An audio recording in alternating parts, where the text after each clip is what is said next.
Samantala, nabalahaw sa runway ng mga NAIA Terminal 1 ngayong gabi ang isang eroplano ng Saudia Airlines. Bukod dyan, apektado na rin po ang 11 pang international flight. At live mula sa NAIA, saksi si Haji Rieta. Haji!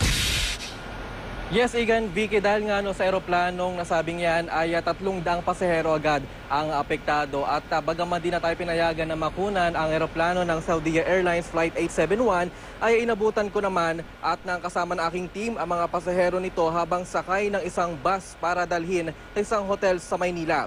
Doon na muna sila mananatili dahil tiyak nang hindi sila makakabiyahe on schedule papuntang Riyadh, Saudi Arabia. Ayon sa OFW na si J. Harlimpin, papa-take off na raw sana sila nang bigla raw tumigil ang eroplano, kaya ang ilang pasahero di maiwasang madismaya.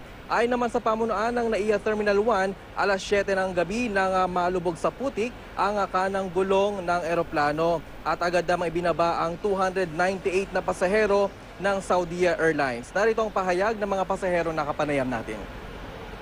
Paikot kasi yung eroplano tapos biglang huminto dahil nahulog yata dun sa may runway na tapos na-delay kasi actually it's not a technical problem.